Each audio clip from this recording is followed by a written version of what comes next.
What's good? What's good? Welcome to Epic Entertainment Critics. I'm Antoine. And I'm still James.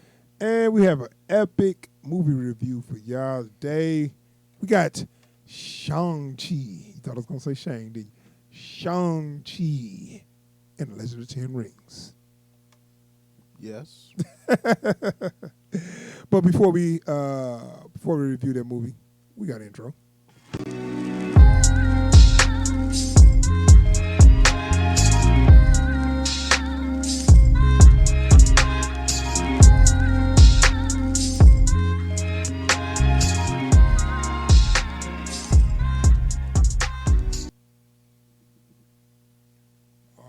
All right, we have returned.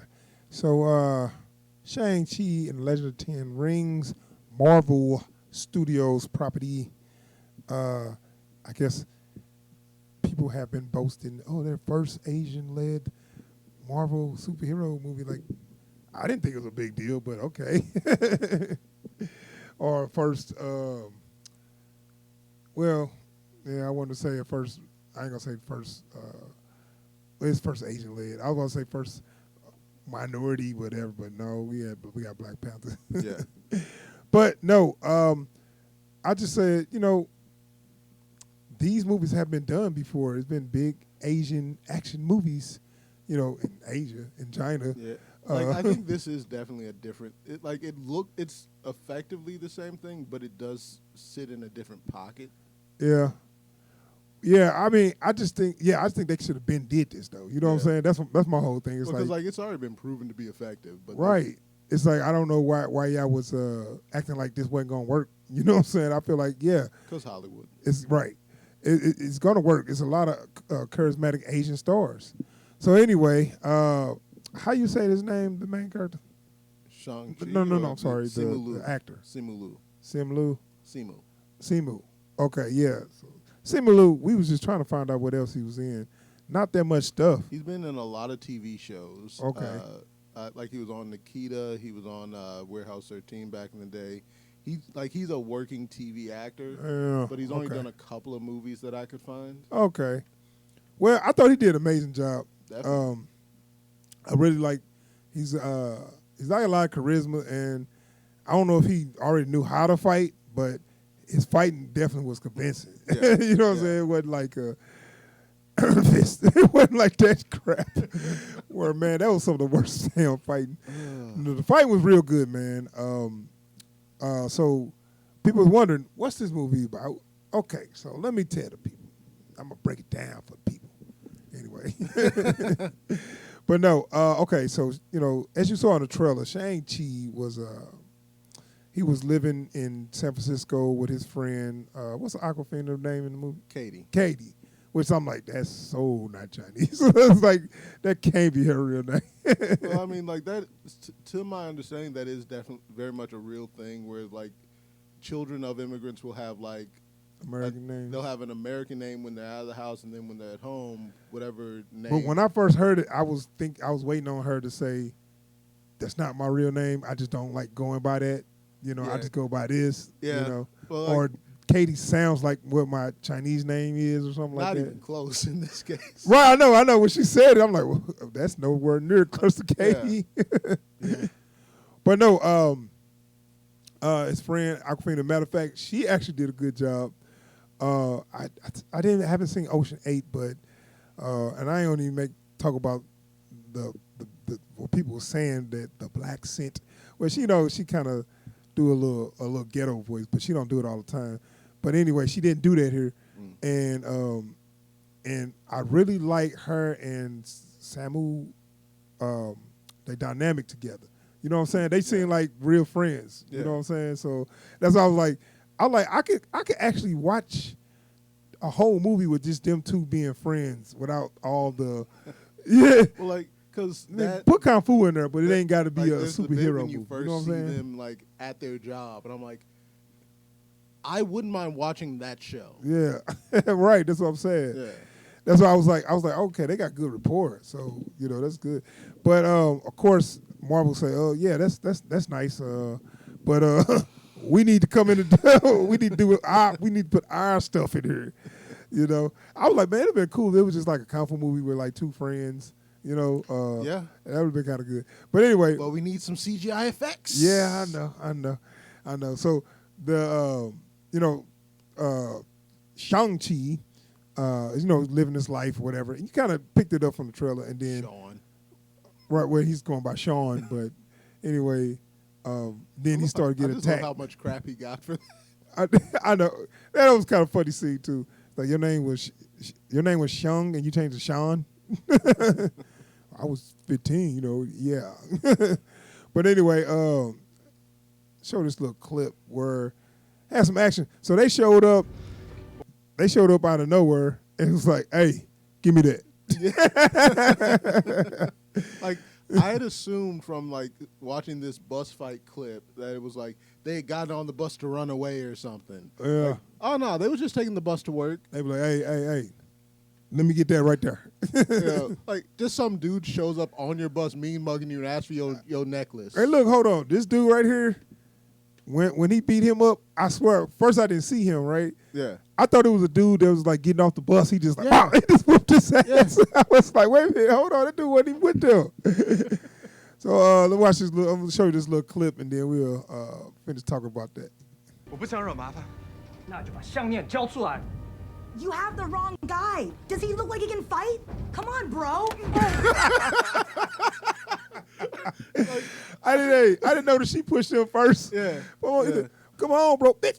Hey, will it ever not be entertaining to watch somebody shut somebody up by grabbing their face and shoving them out of Grab shot? my head and just Yeah. get your ass. Ain't nobody talking to you. Especially somebody that's talking too much. Yeah.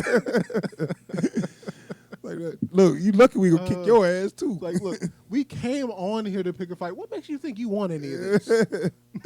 So I'm gonna show you a little bit of this action.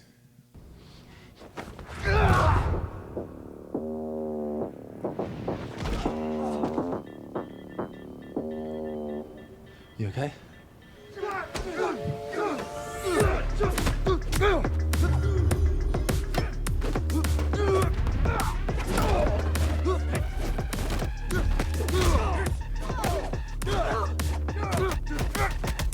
Yo, what up, y'all? It's your boy Clev coming at you. Your boy Clev. But look, the Coming action. back from, what was that, Homecoming. What? Yeah, that was the dude from Spider-Man Homecoming. Clev. The one that's like, do a backflip. Oh, that's right. He was in there. Yeah. I forgot about that. But no, I was gonna say the action in there seemed like it was got a little Jackie Chan like action. Because I think the guy that worked on the fight choreography, like, used to be or has worked with Jackie Chan's I company. can see that. I can see that. I really like that. I love the choreography, and I was thinking like because the Jackie Chan fights always. I'm not trying to fight. I'm trying to do something. Yeah. But I'm trying to hold these guys off while I do this too. The fight itself is an obstacle to what they're trying to do. Right. It's not the point of the shot. And then you end up doing all the crazy shenanigans, the flips, and using utensils and like stuff furniture and whatever's in your environment is a part of the fight. Right. So I think he did most of. I don't know if he did all his own stunts, but a lot of those little flips look like he was doing that. So I know of at least one stunt he actually did do. Oh, I thought you were about to say I saw the stunt double clearly. No. I like my thing is special effects. I'm not good at like judging swap outs. But the fight scene between him and his sister in the movie, she actually punched him at one point. With she punched him. Yeah, and like when there was a thing when they were doing their fight, like it was just them that weren't stunt doubles, and she actually did hit him. So yeah, this the dude I'm talking about right here. Yeah, yeah. Oh, not this part, but yeah, like you see him in the back, and it's like just some dude. You have to see the split kick. But yeah, that's how that action looked, man. It was real good. But they had a couple of action set pieces. Then they had like some time in between. Yeah. Were you cool with that? Or I mean, did it work? Was it moving good? Was the pacing good? You know, I will say the pacing was weird just because like I'd forget what movie I was watching. and get too into a sequence. Yeah. So it's like when I'm watching the action scene, I'm watching a dope kung fu flick, and that's all I'm thinking about. And then they break from that for like a really strong family drama, and then I'm deep into that. Right. And they blended it. It went action to drama. And the drama come in from what's the dad name? Tony Leung. Right, and he's like a big time actor in China. Yeah. Known for a lot of dramas. And I like, think he done a lot of action movies. I've seen him in a lot of stuff. He was in John Woo stuff. Yeah. Like The Killer and stuff. Yeah. But he also was in like some romance. He was also like a romantic lead in a lot of stuff. Yeah. Because I've seen him in so much stuff, like just watching like Chinese TV shows. And movies he do a lot. He got a lot of stuff. But he was one of my favorite persons in the movie, though. Well, like, because he has so much raw charisma when he's Yeah. on screen. Like, he is in charge of every scene he's in. Right. So they set him up as the villain, but I feel like I didn't feel like I kind of wanted him to succeed. You know what it is? He's not a villain in this. He's an antagonist. Yeah. That's true. He's not cast as a villain. He's not the bad guy. It's just his goals run in opposition of the protagonist. Yeah.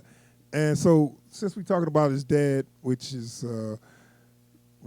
they kind of the Mandarin or the Fu Manchu or All whatever. that's done. All that's done. Yeah, right. He's like, look, if you had any questions about am I the Mandarin?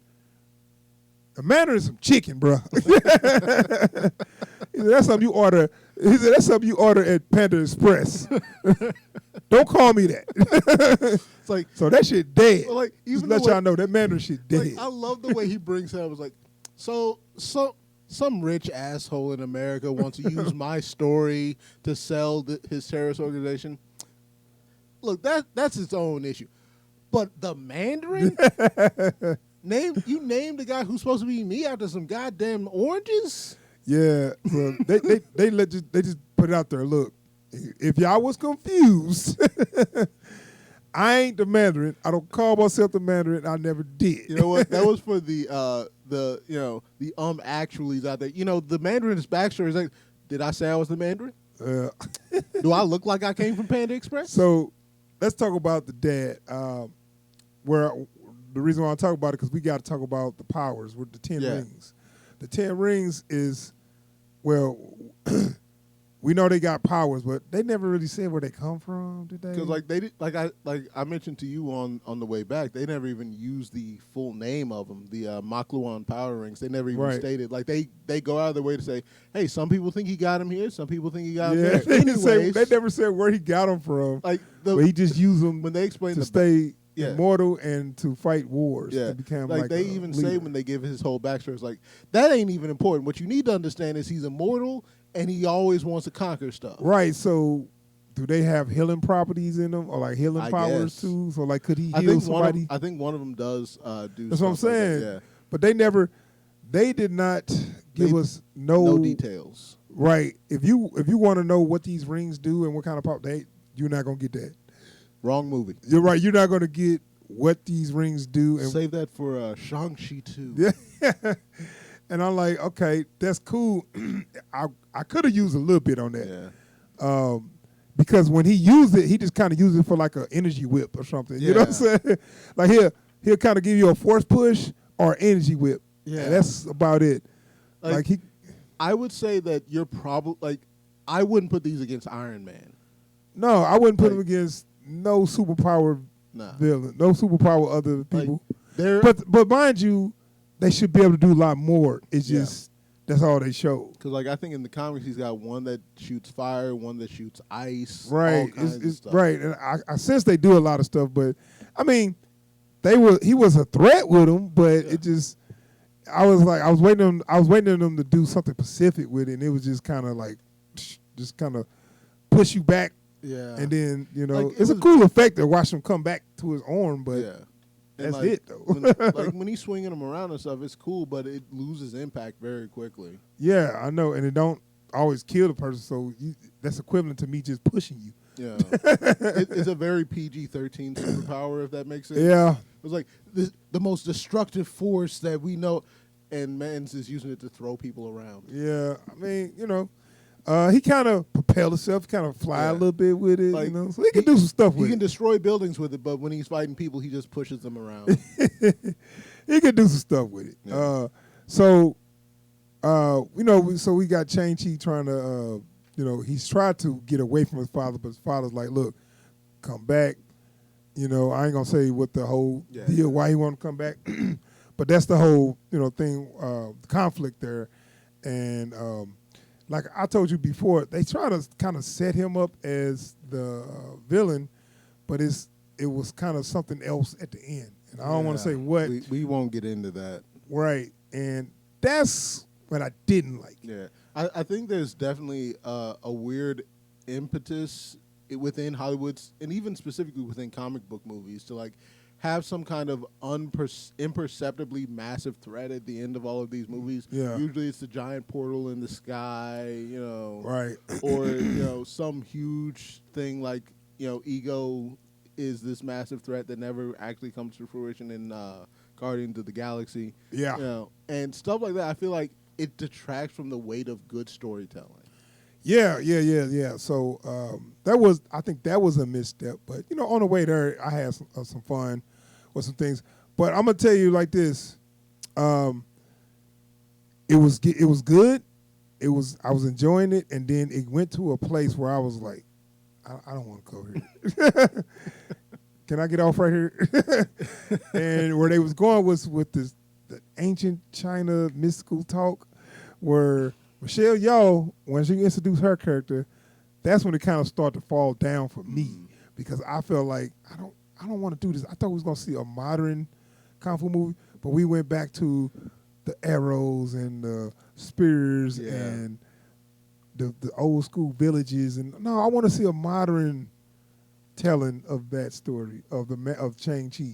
Don't go to another land, and in this land they use arrows and stuff. I'm like, oh, here we go, just to bring it back to the old school. Well, like, I think part of that is just that it allowed, like, I think from a storytelling side that allows you to do some storytelling with your setting. Yeah. Like, because that way you can say everything matters. We won't talk about why. We don't need to get into all that, but all of this stuff matters, and we don't need to get into it. And then if you go modern, then you can't. It makes it hard to inject character into it. That's why we pay you the big bucks. You got to try to make it work. Well, no, I'm just saying, it's like there's something very impersonal and rote about modern settings. Yeah. And most of the stuff that is modern that has character harkens strongly back to the ancient. But so rather than go through and do all this work that may not even pay off, they just said, look, we're going to go into a kung fu flick in the third act. Right. But just ride with it. Right. And that's the thing. They do that so much that's the cliche. You know what I'm saying? Yeah. Where when we got an all Asian cast, do they always got to start talking like fortune cookies and stuff? The ancient ways of, oh, come on, man. I think if it wasn't for how much of it we've seen, it wouldn't be a problem. I personally don't like. We just saw that with the Snake Eyes. They did the same thing. Where when they went to Japan, it was all about. But the thing with Snake Eyes, the reason I have a problem with that was they were in a modern setting. They didn't go. They didn't go into a setting that necessitated. Right. So that. I mean, they had like, kind of a reason for them to be in this other setting where it's different like that. It was I feel you. Like that. That's my only thing. That is like. But it was just that last set piece where it's like, okay, we got to go to the place to do the thing. Yeah, I know. And then after that, we're done with it. I know. But that's just for me. I just didn't want to see a kung fu movie like that. I didn't want to see the. I guess they was paying homage to some kung fu movies. I didn't want to see Crouching Tiger, Hidden Dragon. Yeah. I didn't want to see that at that point. Like you can see it. They got modern kung fu movies, right? Yeah. Well, I don't even know if I'd call most of them kung fu movies. They're action flicks. Hong Kong flicks. Yeah, Hong Kong flicks are a lot of modern action movies Yeah. with kung fu all sprinkled in there. Yeah. But my But, like, thing is, it doesn't go into any kind of mysticism. It's just like it's like the transporter, but everybody uses kung fu. right? So I'm okay. So I'm just saying, can I just go? Can we just go with a little bit without the mysticism? Just But I for feel once. like When it's Asian, it's always got to be some mystics. because I feel like Donnie Yen has made most of his career not doing that thing. Well, no, So- what I'm saying is it's a big budget Hollywood movie, so they Like, they jump I right don't to even this think it's the cliche big budget of Hollywood thing. I think it's specifically the comic book movie thing that they felt like they had to do it. well, that's my. I'm tired of it. Because everyone either I'm tired of it. Because everyone either leans hard sci-fi with this stuff or they lean hard mysticism. Almost nobody that does this, unless you're making a Batman movie, ever actually says, so what's going down in the street? Right. Okay. This is. I'm just saying. So like I just had a problem. Once it got to that point, I was kind of. I'm already a little tired, but I was already kind of like, oh man. So like I don't think I'm it's not so moved much to the this. mysticism that's the problem. I think it's leaning too hard into thematic tropes. Well, Whatever that trope This is may be. me personally, because there's a lot of people that like the movie. A lot of people say it was great. Me personally, my problems with it was once the third act, once they got to the third act, I was like, I wanted something different. You know what I'm saying? No, I feel you. I liked the first half though. I really enjoyed that. I enjoyed when they had the fight at the whatever little fight club thing. It's almost like a fight club. I mean, that's effectively a fight club. But look, they had people using powers, right? But then they had this one girl who's like slice this dude up, and then I was like, and they just act like it was nothing. Well, there's a reason for that. What? I don't know if you noticed that dude had extremists. Oh, that's what they. Yeah, that's why he was glowing orange. Oh, yeah, they did the. Okay, we'll talk a little bit So there was because a they lot keep on trying to let you know That this whole- is definitely from Yeah. the Iron Man universe. So like that's why you have so much callback. So like Wong shows up and Abomination shows up, and you got a dude that uses extremists. And it's like, hey, just so y'all don't know, we're a Marvel movie, Right? Yeah.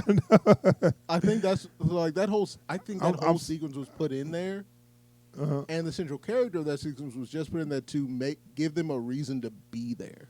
Right. So we can talk about another character, your favorite character, his sister. Why do you keep saying it? or did they even have that like a secret that he got a sister? That is another. Well, Like- you know, and I don't want to talk too much about it because it'd be maybe a little spoilers, but it's just the fact that they didn't.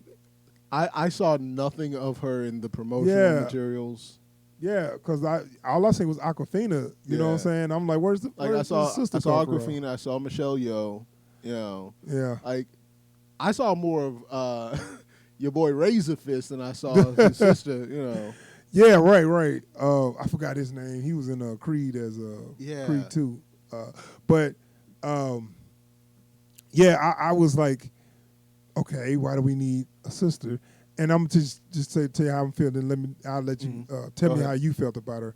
But I was like, okay, why do you have a sister? And once she's here, what is she gonna do? Nothing. I just feel like she was there just to have a female that can fight because Yeah. Aquafina can't fight, and I think that's it. If Aquafina Quite could possible. fight, Quite they would possible. have her be that role. I just think they just added it. I can see It that. felt like a shoved in role, and she didn't really feel like she was part of the family. Sometimes she just kind of like she just seemed like she was just there. It's like, well, the dad really hated her because he act like he didn't even give. Like he was like, oh yeah, you cool too. Yeah. But my son, It's like we cool, but I got my son. right? He was like, yeah, hey son, oh hey daughter. So anyway, I mean, you know, I ain't trying to be mean, but it's just like she was so forced in that I felt like they didn't have the interaction with her because she was shoved in anyway. Yeah, You know what I'm saying? yeah. What? How you felt about it? Well, like, because there definitely was a sense of like, well, if it isn't my darling child, children. Yeah. But like this is what the feeling I got towards the end of it was, they knew they wanted to do this whole Fight Club thing, and they needed a reason why they went there, and they already needed to add that other female character that could fight. So they said, why don't we just put all this stuff in one thing, Speed right through that, and we can get back to the story. You know? Yeah, but that's something not to gloss over. You're right. You're right. I'm wondering how late into production that happened. Had though. to. I feel like it had to. Because like even like the story I read of how she got the job was someone like not who wasn't clearly because they always do this stuff in secret. They just put out a casting call on WhatsApp, like, hey, so we need a Chinese They woman. didn't tell her what it was for. Like, we need a youngish Chinese woman who can speak English and Chinese and is maybe physically capable. Yeah. And so like, okay, I guess I'll send in some tapes. You know, and like that's effectively how she got the job. You know, and it's just like I don't think they even knew what they were going to use her for. It's just we need this thing. Yeah. I thought it was like I said, I thought she was so forced in, and I thought she kind of took away from the main character. And this brings my next point, where Shang-Chi started to take, if so many characters, that Shang-Chi started to take a back seat, or literally in the back seat of the car, Yeah. started to take a back seat to everybody else. And then we had some other fighters that was in it that was better than him, and I was like, okay, I mean, we had 3. that's too many. Yeah. One is too many. Well, like, I allow for it just because it fits into the kind of kung fu flick they turned the third act into. No, he should be the best. But if he's the best, then he has nothing to overcome. Right. But And because this is his he origin, just need he to has overcome like his emotions and stuff, but he should be the best. No, hell no. Hands down. No. I refuse to watch Hands that down, movie. you should I not re- I you shouldn't refuse to question watch that can he movie. beat somebody in this movie. Yes, you Other should. than the antagonist. I need That's to, it. Only person you got to question is the antagonist. Everybody else, Look, hands down. Beat him. One of the people who's Easy. better than him Easy has to work. teach him how to beat his old man. Yeah, I know. So like, that's so a like, cliche so like, too, but I knew it was cool. it's a cliche, but it's one. They did this in one I Aquaman. accept. They Yeah. do that all the time. But I accept. Well, it. let me show you this It's movie, like- then they do well, that 'cause movie. Like, it's the one thing keeping you from being the best in the movie, and I need to teach it to you so you can go and do. Yeah, I something. know. You know, They do that too much. So like, They I do know- that too much in Agreed. these damn superhero movies. Agreed. So I'm like, I'm gonna give y'all that just because I want to get to the end of the movie. We already know his old man is gonna be like this ultimate obstacle, which, we ain't gonna get into all that. And Something else kicked off where it was it changed it. Yeah. It changed what was going on. yeah, then there Not in was a good way. Then there was now I will say one thing that pissed me off. There's a side character in this movie who is the best fighter in this movie, has no name. Who are we talking about? Homie with the mask. Like, Yeah. like, and They didn't give him no lines. no lines. Never takes the mask off. Doesn't get a name. Remember, he was trying to protect. She was trying to protect that pendant. Man, he Yeah. took that thing so easy. Yeah, but like, and not even that. Never even gets addressed directly in the movie. Yeah. He just kind of like, Like just yeah, get him. He just come out of nowhere, doing his ninja run. like doing the absolute most. Never gets a name. Never gets a line. Never gets talked to. Yeah. That bothers me. Yeah. Let's wrap up, man. Yeah. We're gonna give this a rating. I give this movie. Drum roll, please. No, you actually did it. No, I give it all right, man. I was Okay. I liked it. I really, you know what? I'm gonna give it all right. Close to dope, but I'm gonna keep it all right. But I really do like the Samu Lu. How you say it, man? Simu. I'm gonna call him Sam. I really like Sam Lu. He should change to Sam Lu. Okay, Anthony. All right, I really like him, and I like to see him in future Marvel movies as Shang-Chi. Actually, I like Aquafina too. She was actually funny, and she was kind of like the audience avatar. Like when he jumped out the window, like, come on. She's like, what? Like, what you talking about? Come on. But yeah, so I give it all right though, because halfway through the movie, man, I just thought it turned into something else, and it got a bit cliched in points. And I called almost everything that was about to happen. When I do that, I drop it down a level. When I call stuff when it's about to happen, I drop it down a level. But I like the potential here. Okay. The potential is that. definitely there, and dude is charismatic, and I love to see him in future Marvel movies. To tell the truth, and yeah, and I will actually, if they dare do this, I like to see him show up in Iron Fist and just beat the shit out of him. That thing finally gonna go out, but no, but yeah, that's my rating. What you give it? You know, for me, make sure that audio is still going. By the way. Yeah. Because I'm not hearing anything, so I just want to make sure. Sometimes your mic go out. Yeah, the audio going. Say something. Yeah. Okay, we good. We good. Your mic went out. Yeah, my mic went out. So for me, like I love Simu Liu in this. I like he has a lot of charisma. He has that leading man quality, you know, without being like overt about it at all times. Like, you know, so he handles the drama well too. Awkwafina surprised the hell out of me in this movie. I was waiting to cool get with her? I was waiting to get annoyed with her, and it never really happened. You know? Yeah. Although she didn't need to be there. She didn't need to be there, but I liked it. Right. I liked it. It added some. And then comedy. Tony Leung. Yeah. God damn. Right. Like he did his job on this. Right. That he made it almost a dope. Yeah. But, you know, he made it a dope for me. Yeah. I'm gonna go on record with that. This movie is Okay. dope for me. Okay. I will say it did some cliches, and I feel like it could have held back from that. The biggest mark against it is the ending. That final sequence. Yeah. I could have definitely done without that. I challenge comic book movies to stop going there. You know, I wonder how much of that is just like because it sells overseas.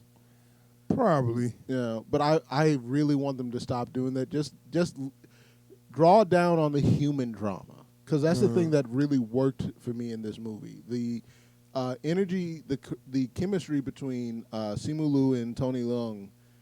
My God, that's all I needed from this flick. It really is. So like, I'm gonna give it a dope for all that. All right. Yeah. Yeah. I thought it was good, man. I wanted to give it a dope, man. But I maybe if I go back and watch it when I'm not tired. But I was I don't know. I was kind of. It's just not quite there. It was just right. It was just a little down in some places. And like I said, I just once they went to the mystical route, I was like mystic realm. Yeah, yeah, it was basically that. Yeah. I'm like, man, I ain't in the mood for this. I thought I was. I'm not. Like if this was like set in England and they went to meet the fairies and stuff. Yeah, basically. All right, man. So that is our review for Shang-Chi, Legend of 10 Rings. If you like our videos, please subscribe to the channel and hit the bell icon so you get alerts anytime we post new videos or we live stream. And if you like what you've seen here today, go ahead and hit the thumbs up to drop a like and drop a comment down below. Yes, we out here, yeah. Peace.